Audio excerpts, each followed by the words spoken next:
Good morning, and welcome to the March regular meeting of the Budget Committee, being held on the first day of March. I think it may be the first time in my memory that we've held our Budget Committee meeting on the first day of March that early.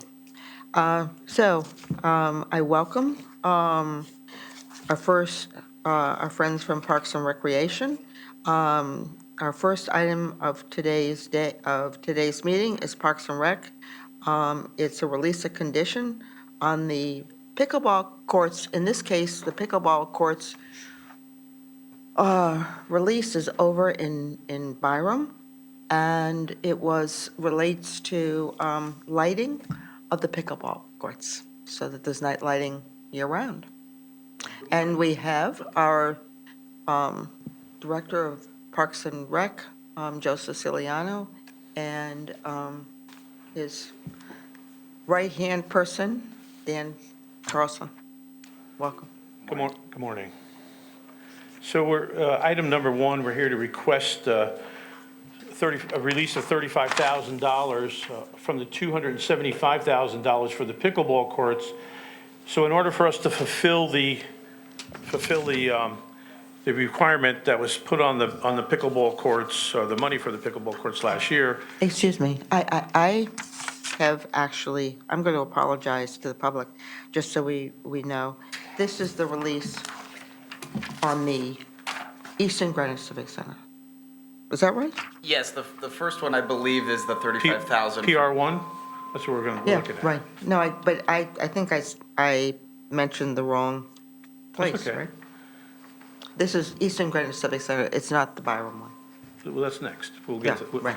We'll pick up, so the $35,000, we're asking for a release from the $275,000 so that we can have the design done and get some estimates back to you to get the balance of the funding released so that we can move into the next construction phase. So the way the money was,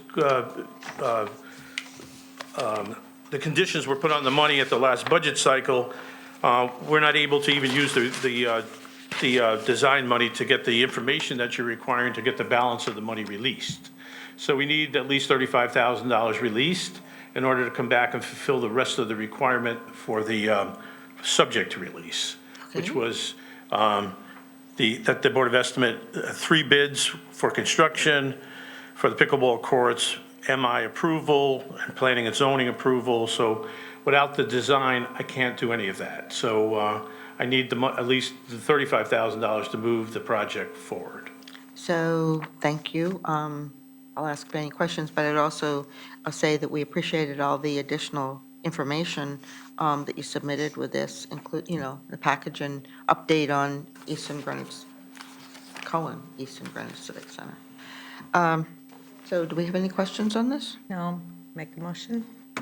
I want to just make sure that no one else has any questions. David, do you have any questions? Harry, any questions? Okay, good. So I'll make a motion to release conditions on $35,000 for the Eastern Greenwich Civic Center pickleball courts. I'll second that. motion made by Leslie Moriarty, seconded by Harry Fisher to release the condition on the pickleball courts And I would say it should be routine. Suggest routine, yes. as a routine item. So those in favor? Okay. And so that motion passes 4-0-0 unanimously. Thank you. And so our next item is, I don't know if I have the final copy of the agenda, but it really should be Parks and Rec 2, I guess. I guess why my confusion is we named both of them number 1 on the agenda. And that's to release the conditions on the lighting for our Byram tennis courts. Tennis courts, pickleball courts. Yes. Yeah. So just to kind of recap here a little bit, last year when we met during the budget cycle, we had asked for $50,000 and we were going to try to raise $50,000. Ms. Moriarty suggested that we appropriate the full $100,000. but there is no condition on this money, but just our conversation at the Budget Committee meeting that I want to honor, because I guess legitimately, I could spend this money because there is no condition on it, okay?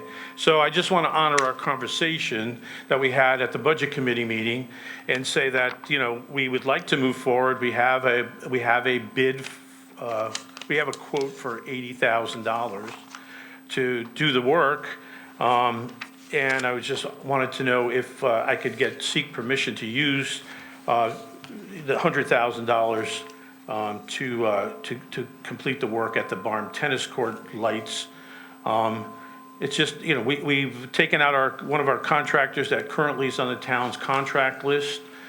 He's given us an estimate. This has not been out to bid, so the estimate is just clearly an estimate. It's, you know, when we start adding in the insurances and all this other thing, I think we will be within the $100,000. But we'd have to get more competitive pricing on this. So we just wanted to know whether we were within the range of the $100,000. It looks like we can be, and we can accomplish the work. So, but I didn't want to spend the money. I know that we talked about this partnership, and I know that we had this conversation, and I just wanted to honor the conversation because there is not a written subject to release on this amount. So I'm looking for permission to use the money. Thank you. So, first, thank you for keeping us honest. Do we have any questions? Do you have any? I'm just not sure, since there's no technical condition, do we really need to move this to the BET? Well, you can make that recommendation, just that we'll handle it here in the Budget Yeah, I Committee. would recommend that we just Okay. handle it here in the Budget Committee. I agree with that, and I Well, think you- even the wording of what we about our motion should reflect that. Well, More or less in agreement? Do you have any issues with that? Well, the only issue, no, I'm fine, totally fine. However, it was noticed as a request for the approval to use. So, I think what they're suggesting is that we make a motion, David, that we make a motion, but that it not, that it, and that no motion could include something that it doesn't need to go to the full BE. I'm fine with that, yeah. Is Yeah, that my understanding? I move we as Budget Committee approve the request of the Director of Parks and Rec in regard to the park and court lighting upgrades at Byron Park. That we what? That we It remove wasn't an it? action item. That we move this forward. I would just say that we move this forward without further review by the full BET. Is Okay, I'll that- second is that. Yeah, that Well, satisfies. I mean, I'd rather have you make the motion if you're in All right. agreement with it. I move, I motion that we move this forward without further action of the full BET. And I'd be happy to second that unless you want to listen. I'll second that for you, Harry. Just as a comment, clearly appreciate you coming back. Yes. That Well, we- I think we there was knew just a little something. confusion, so it's better to have this conversation than, you know, Absolutely. it's fine. Then a different conversation. It's fine. And, you know, it also respects the fact that, you know, the BET, during the budget time and budget cycle, there are many conversations, and we all do our best to keep in the spirit. So, you know, as I think said it's at the just- beginning, thank it's a you very fair much. conversation. Thank you very much. Okay, those in favor of Harry Fisher's motion, seconded by me, Leslie Tarkington? Okay, and that motion also is unanimous, and that's 400. The next one we have, we don't see Luigi here, No, we can but we handle- see can Sue deal with it. Bodson here. So He's we, supposed to be here to represent this application because it is his, but we have enough information to do it. I think he mentioned he was coming, so I don't know where, maybe he didn't expect us to move so quickly. So the next one we have is a Parks, is DPW. And, but it relates to the release of conditions on the Eastern Greenwich Civic Center, and I guess that's when I should have thanked you for the, complete package you presented, but, you know, I reviewed the package a couple days ago, and I guess. So, thank you for this and for the additional information. And are you optimistic about some additional fundraising? Well, I We think have Subots in here, so, this is the release of the $1.2 million for the outfitting of the building. right, That was conditioned. It was conditioned by the BET upon us updating the fundraising package for the business plan, which we have, and Sue Botson, who's board member for Parks and Recreation and kind of the lead on the fundraising for her, and Scott Johnson, kind of been working the fundraising aspect of it with the department, is here. So we've actually updated some of the fundraising items in the budget. We were also looking for, larger funds, still maintained, we're looking for some larger funding and some smaller funding for some items that people are interested in paying for, or at least some naming rights on a few things. So we have a very active conversation going on with folks to see if we can acquire some of those funds to support the project. So what we really are looking at is the next phase, which is the 1.2 for the outfitting of the building, which will kind of start when the contractor is more towards the completed construction phase. But we thought, since we were going to be here, we put this on the agenda, we'd work with DPW, because it is a partnership, because we're doing the fundraising part, and Luigi's doing the construction part, so we figured, let's just deal with it this way, and we were going to be here to represent the application anyway. I can tell you that we have applied, and we have not, I don't think we received it as of the beginning of the week. The Cone Foundation will be giving us the next $1 million allotment. We did give them all the forms that we had to fill out, and we did give them our routing numbers to make that deposit, and so that we're just waiting for that to happen. We will be meeting on Wednesday with a representative from the Cone Foundation to walk the building. They kind of wanted to get a little bit of update, so it won't be Mrs. Cone, but it will be one of the other representatives from the foundation. So myself and Luigi and Sue will be there, and we'll see what that yields. But we want to keep the project moving, and we want to satisfy their requirements in order to get the full $5 million gift, so. So, is this, now we've received $3 million, is that correct? Or we will, when that payment is received, it will be $3 million? Correct, yes. It will be. So we've received 2 to date, and we're anticipating this will come very shortly. Yes, since within the last week or two, we've given them all the information they needed and the routing number for deposit. I just think that the tour will when we have the tour on Wednesday, the money should be forthcoming. So we will mention that we had a great tour maybe about a month ago. And, not both, but Joe, Dan, and Sue were all there to guide us, as well as someone from, I guess it's now AECom. And it's just an absolutely amazing building. That's my impression. Absolutely amazing. So, Very nice. We're anxious. questions? Only if you want to describe what fundraising activities you have and what your expectations might be. Sure.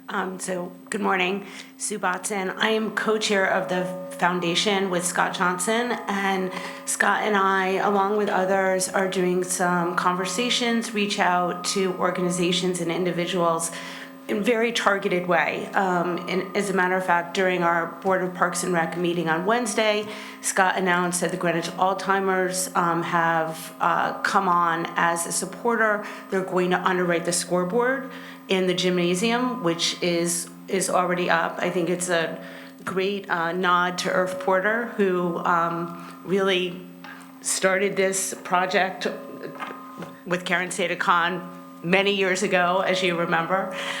So that's the kind of outreach that Scott and I are doing, and we are getting a good response. We have lofty goals, as you know, from the business Right. plan here, and we will try to hit those goals, but we're going to be realistic too about, and we talked about this during the tour, what we can fundraise for and what we can't, but we're very optimistic. Can I ask, do you expect on the efforts, some of them will be to supplant items that the town would have otherwise purchased, and some might be in addition to what is planned in the 1.2 million? That is correct. So the scoreboard actually, it was part of DPW's budget. There are items listed in here such as a bike rack and a tire changing station that we would like to install on the outside. So, we have a healthy amount of bikers in town, recreational bikers, and we feel like this would be a good pit stop for them to be able to utilize. There's planting beds that we're looking at, and the aesthetic, some aesthetic things that are niceties, not necessities. But both. We're looking at covering both. Any other questions? No, I'm just, remain very impressed with the efforts that this team is making, and you, Sue, in particular, for, serving the community in this way. It's really a wonderful example of civic leadership. Thank you. Any questions? More questions? Harry, any questions? Nope. So are we ready for a motion? Yes, I'll make a motion to release the conditions on the $1.2 million for outfitting for Cohen Eastern Greenwich Civic Center. Second, the So motion. moved by Leslie Moriarty, seconded by David Weisbrod, to release the conditions on the Cohen Eastern Greenwich Civic Center. What do we think about routine, or should this be Well, I would say, informational to the full BET? I would say it's routine only because the condition is on presenting a plan. It wasn't on performance, and therefore it's informational. The packet can be included in the Okay. full BET I packet, I but agree with that. there isn't a lot of additional information. I agree with that. Thanks. Okay, so this, as a routine item. I will add, though, that while it's routine, what normally we do is we make the recommendation to the full BET that they release the conditions. Yes, of Okay? course. So, those in favor of this motion? 400, unanimous. So, great work, guys. Thank you. All right, thank you very much.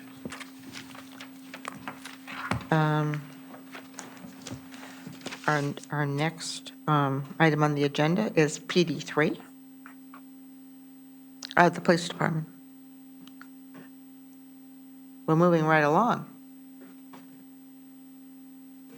We're going to get done before Luigi shows up. No, I thought he said he was coming. Thanks. Good morning, thank you. Thank you. Thank you. Thank you so much, Mark.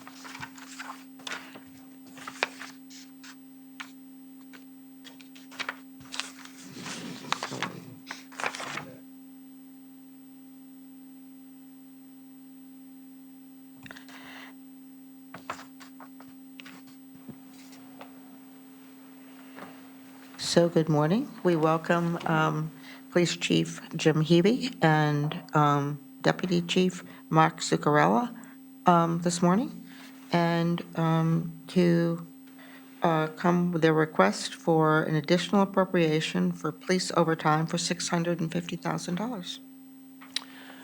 So Good morning. welcome.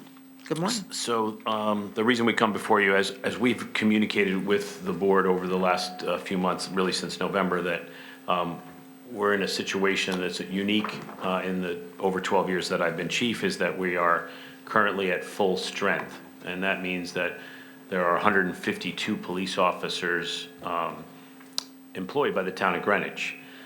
That number is a little different than the actual available strength. And that's because we have 10 officers in the academy, several in state mandated field training, a number of officers who are on administrative leave or for various reasons. So on a normal year, over the course of the last dozen years, when I had an opening that I had to fill, I was able to transfer money from 100s to overtime. and to cover the position so that all the assignments could get done. We're in again, a difficult thing, asking for more money, but in a positive way, we are finally getting to full strength, which is a rarity. One of the opportunities for us to have full strength is that we're able to do more rather than the bare minimum. You know, some of the challenges we have is, in addition to the school security, is, you know, providing safety and security for the beaches and for a number of our outreach programs that we've had to do on a limited basis. As you'll recall, well, actually, when I became a Greenwich police officer, there were 175 officers. That number changed over the course of years as we transitioned to civilian dispatchers. And then a few years ago, our number, who had been at 155 for a number of years, was reduced to 152. Although the assignments of the officers changed, the job and the deployment of all 152 officers was the same. So we're at a position now, unfortunately, that we're going to have, we have an anticipated shortfall to cover all of our assignments while those officers in the academy. And I did talk to Harry and David, our liaisons, that we expect that there'll be a positive note next year and that we have that full complement. We do have a historical perspective of 7 officers retiring every year, and we try to plan for that, but the same challenges we've always had in getting seats for the academy. The Stanford Police Academy, which we're going to partner with them, does not have a start date. So right now, we have 2 prospective officers able to be hired to replace 2 anticipated retirements that are coming up shortly. But again, they'll be assigned strength, but not available strength. So that's the shortfall. And again, subject to your questions, that's probably covers why we're here. So, Harry? Yeah, so we've got 2 prospective officers, but no slots in the academy. You talked about Stanford. Is there an update on what's going to happen? Is Stanford going to move forward, or is it just getting pushed off? I think the challenge for them is a curriculum approval by post. So we have looked at other seats at the police academy, the Connecticut Police Academy, for those 2 officers. So if in fact Stanford doesn't step off it, and again, our anticipated time is April timeframe, we would send those 2 officers to post and then wait and see what happens with Stanford. We wanted to get 5 seats for Stanford, but now we only have 2 officers remaining on the current list of eligible candidates. Deputy Chief Zuccarella and the HR department recently announced a lateral testing, and for those of you with long history here, prior to me being chief, we never did that. Lateral testing is when you take a certified officer from another agency and they apply to Greenwich and come here. We've had some good success with officers from New York State Police, New York City Police, and other municipalities in the state of Connecticut who come here, and they don't have to go to the academy, so they can transition to assigned to available a lot quicker, because normally it would take about 9 months for an officer who is coming in from without any police experience. So we have that test announced. Another factor in challenging meeting all our financial responsibilities for payroll, which is about 94% of our budget, is that we have 4 dispatcher positions open. We also have one of our animal control officer positions open. There is an offer of employment for the animal control officer, but she won't be able to go to her academy until July. So she'll be able to get her local training, and she'll be able to shadow our current animal control officer, but she won't be able to work on her own until probably August. And we also have a dispatcher test, which we had a small number of people apply that were eligible, and we actually this week extended the application period for 2 weeks so that we could get more applicants. So a lot of challenges with hiring and with filling positions. Thank you. Yeah, I think from your comments, the math that I looked at probably isn't relevant, but I looked at if we just trend your experiences in 101 and the 110 accounts for the rest of the year, you would have been able to cover a lot of this because your salary spending is less than budget. And it may not, what I did is a projected full year in those accounts. But what you're saying is because you are up to full staff now, you may not have been in July, August, September, et cetera. You are underspending salary in those months. But for the rest of the year, you're going to fully expend salary, so doing an average expenditure is not relevant here.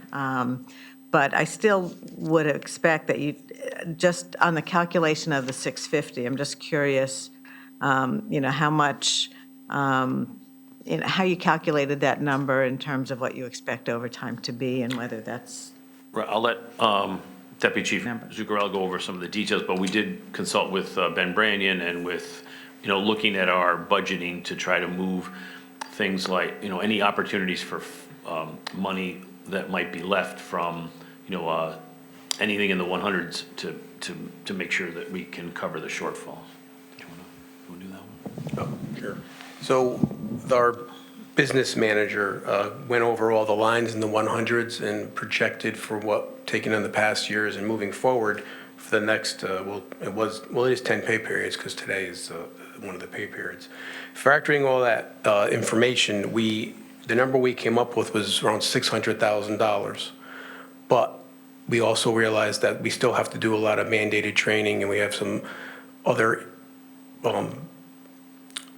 unforeseen issues, say, with regard to more hiring, because we do plan on hiring within the spring, but then also there's another June academy. But so the 650 number, that extra, that 50,000 of it was in case because of injuries. We generally get 2 to 3 people injured during this time of year. Right now we have 4 long-term injuries that we are trying to get them back to work, as well as some admin and administrative issues that are pending that may affect that.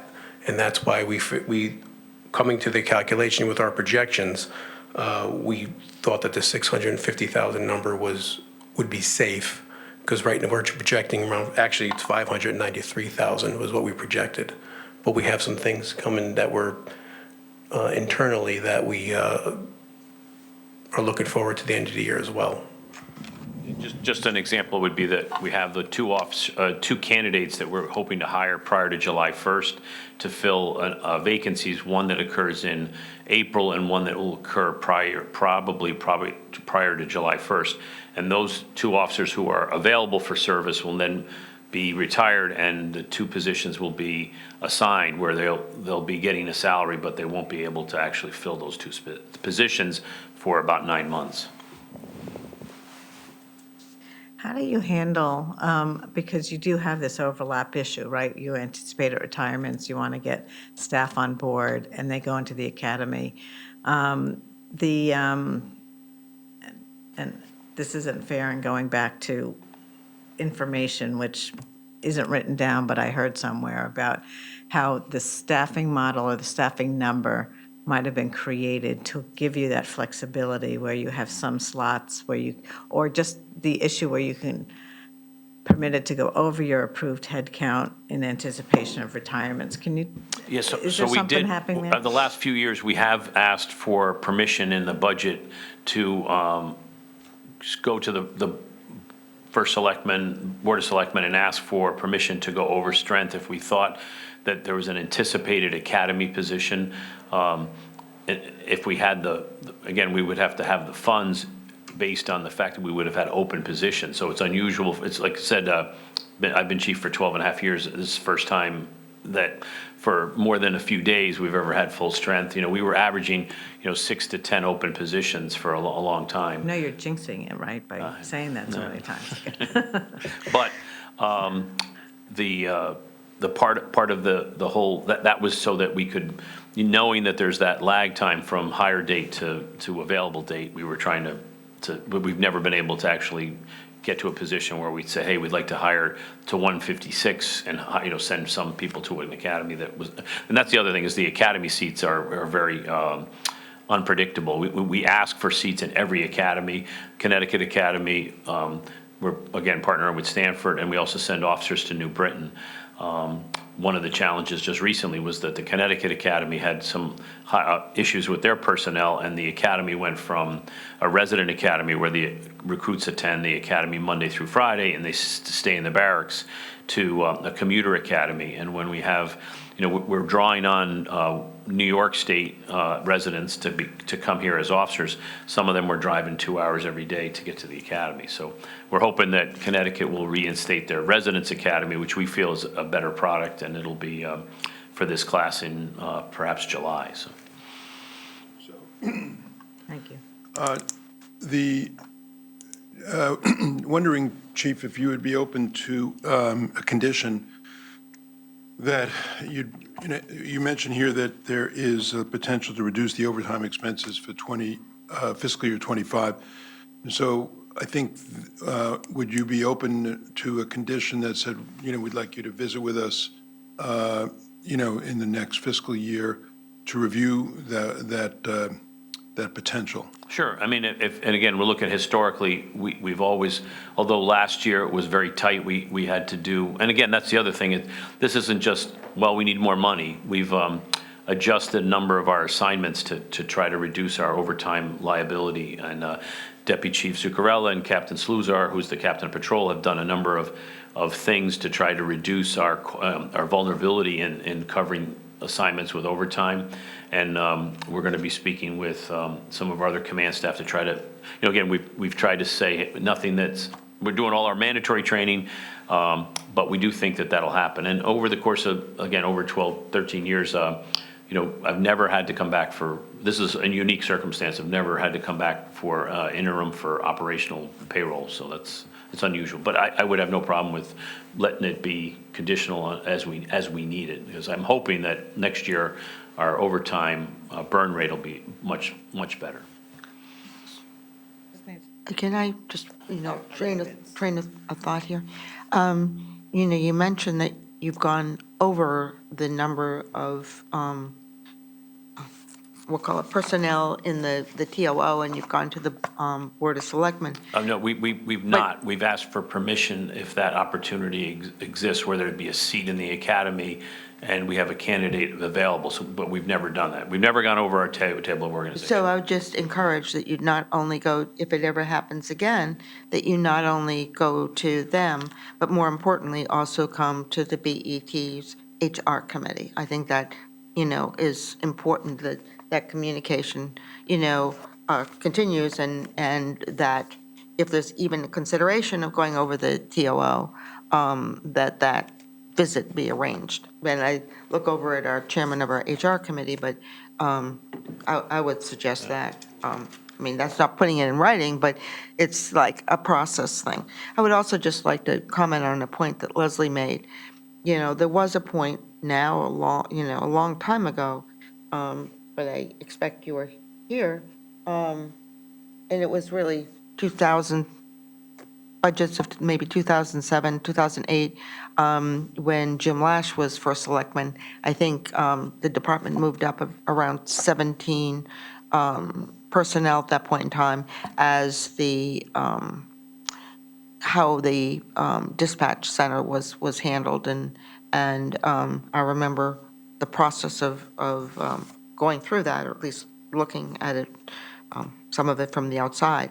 But I do remember that period. So I know that, happened, and I guess today you have 178 in total. So Leslie, now I'll call on you. I just wanted, while I was thinking about the follow-on from your point. Yeah, no, I just wanted to clarify David's comment about conditioning. You're talking about, conditioning the fiscal '25 budget conditioning, or are you conditioning this 650, which I wouldn't believe we need to do? Part of it, like he said, you might only need 600. You look Well, at let's talk, 50,000. let's make this, let's be practical about what the intent of my condition is to say, yes, we will grant this interim approval. And then the condition is, during the course of the next fiscal year, early in the next fiscal year, as it becomes apparent how the overtime trend is running, that the chief visit with us to give us an update on how that is, because it's represented here that, this is a timing difference to some extent. We can't be precise about whether the whole 650 will be covered by savings next year. It's unlikely the whole 650 will be recovered, but some component of it will be recovered. And my condition is simply to say, let's evaluate how we're doing on that overtime number in the next fiscal year. So I'm going to speak here because, I misunderstood maybe I misunderstood what you were saying. I think you're in the wrong, lane at the moment, David. If your condition related to what they're requesting, that could be considered. If your condition is about the fiscal year '25 budget, I would suggest that that's something where you might begin to think about a budget amendment if you want to consider that. And that should be done for the March 27th meeting? Is that March 27th meeting? So we can't, at least, we can't condition for fiscal year '25 in the fiscal year budget meeting that we're looking at. So that would be, if you want to consider it, you have the opportunity to consider budget amendments, and Roland's already sent us the form. And we've talked about getting our amendments out early to all of our colleagues if we can. So that would be my comment on your comment. Are there other comments? That's correct, and David and I will work on the condition together as the liaisons. Okay. Yeah, and I think you should understand that we're receptive to that. We do analysis of our overtime every 2 weeks at our command staff meeting to look at that. And I think that the fact that we have so many in the academy that will graduate in next year's fiscal year, that should have a positive impact. Again, that available strength will increase versus our assigned strength.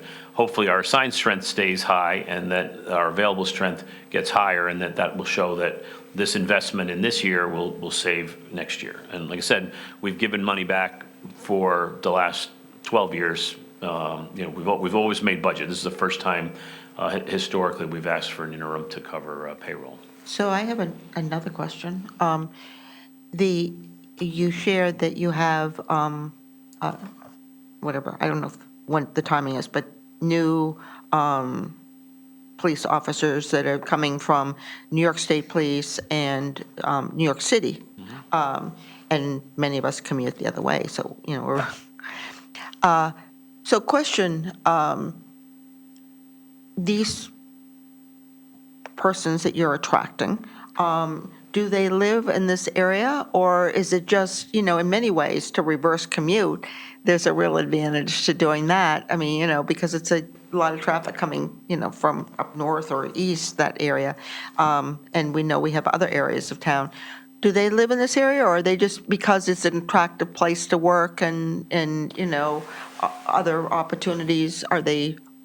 I'm just trying to understand more your workforce and where they live and coming from. If you retire from most municipal or state law enforcement positions in the state of New York, you can't retire and then become an officer somewhere else in the state of New York. If I was to look at it geographically, we have officers who live in Long Island, that live in most of the adjoining county, Westchester, Putnam, Sullivan County. Some of them do have a rather long commute, but they share that commute with most of the officers who work here. Although our average is about a dozen officers who still live in town. I think we're actually up a little bit.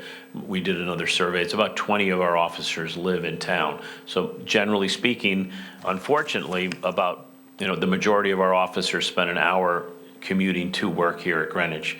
I think that the community has made it a desirable place to work, and the opportunities that the agency offers for community policing, which most of these officers embrace, whether they had that opportunity in their former employment or not. So we've had a few come and then go back because whether it was the commute or it was the lifestyle or the workload, but most of them have been, we've been pretty successful. Our retention level for those lateral transfers have been pretty good.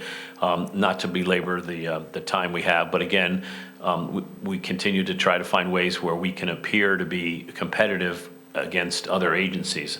On the Connecticut side, because most of the agencies near us have pensions and are more affordable, those are just two of the big challenges with continuing to strive to get people to come to Greenwich, because they're going to drive through other communities that have other opportunities and benefits that we no longer offer. So we'll keep at it, but I think we are. The other positive thing is that although it's a very difficult, selection process, that the benefit of that is that because we are selective, that our retention level, our success rate is higher. So we're continuing to get good officers, but it continues to be a challenge. Thank you very much for that. Harry? The one other Oh, I'm addition to sorry. the, I'm sorry, for the. No, please go ahead. Go ahead. No, please go ahead. I'm sorry. With the Harry, you want. certified officers right now, we were going to do another open entry-level exam, but that just continues the problem of hiring the officer and then having to wait 10 months. When we hire the certified officers, they just have to do a comparative academy, which is 1 or 2 weeks, and we can get them on the road 6 months quicker. So focusing on all certified officers, Connecticut as well as out of state. But to answer your question with regard to Greenwich, one of the things that we look at with our recruitment as well as during the hiring process is what do they know about the town of Greenwich? So we do ask them, do you come here? Do you visit here? Do you shop and eat and visit with family? And the officers who we have been hiring from outside of the state all have that. Family living in town, significant other from town, or just coming to visit because they like the town. No, and we've certainly seen that, in the Board of Education, where they've hired, higher level people that have retired from New York, their positions in New York State, and they come across the border, and of course, we're the first town, and it's and we're an attractive town for many ways. Harry, I'm sorry. Yeah, I just, don't want to lose sight of the fact that you're at full strength. You've got the prospect of being full availability by the fall, and that's good news. Your efforts are appreciated and appear to be working. Thank you. So I'm going to ask, we have our chair of our HR committee here, and, this is a substantial amount of overtime. So I just want to ask, are there any questions coming from the chair of the HR committee, or comments or anything? Or? No, not at this time. I mean, I think the chief has explained, what he needs and why he needs it, and, I don't know what else to tell you. No, I just, really Yep. touching Thank you for base touching since- base. since you're here. Are there any more questions, or? I just want to echo what Harry just said. I think, the chief has a good record of managing, sorry? I'm sorry? Do we have multiple conversations? Yes, we are.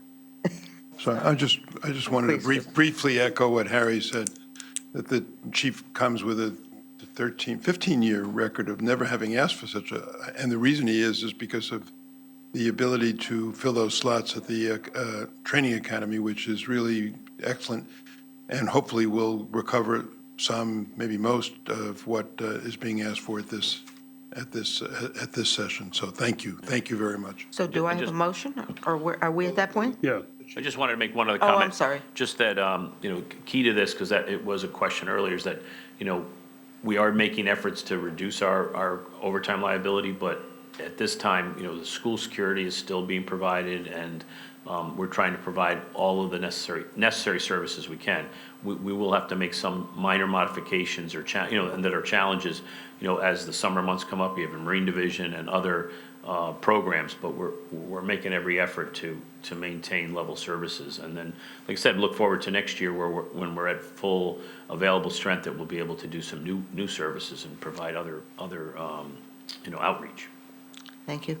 Harry? So I'd like to move approval of PD3 as a non-routine item, as I think it'd be helpful for the full board to hear this presentation.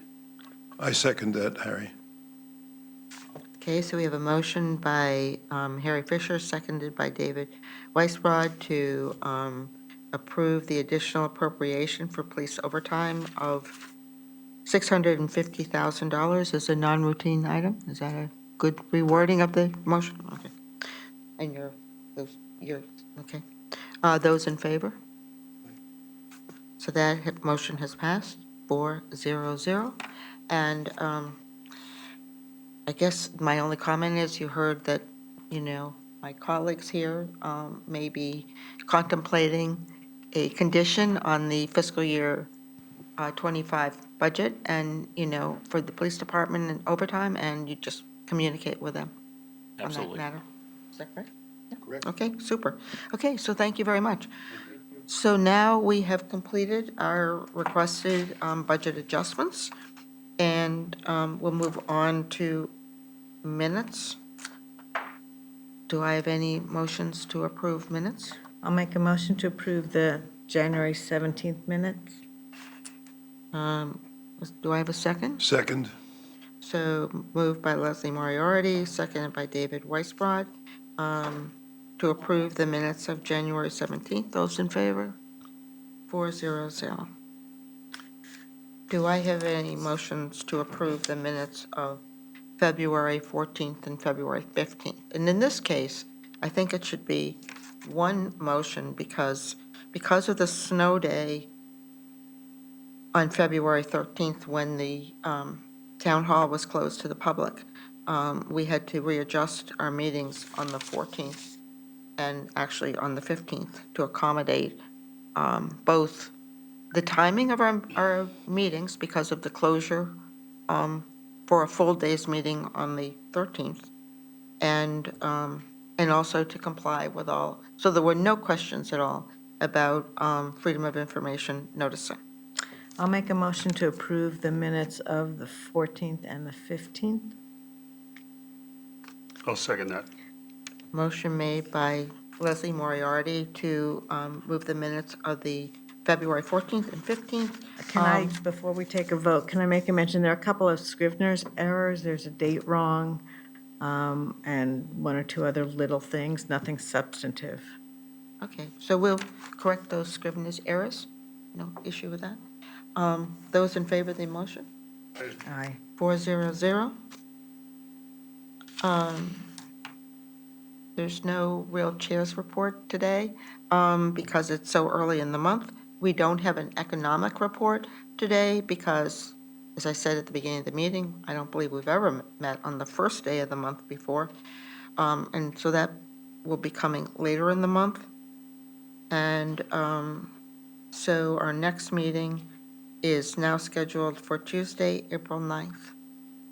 So do I have a motion to adjourn? I move we adjourn. Second. Motion made by Harry Fisher, seconded by Leslie Moriarty to adjourn at 9:20. Those in favor? Aye. Aye. Motion passed unanimously. Thank you very much.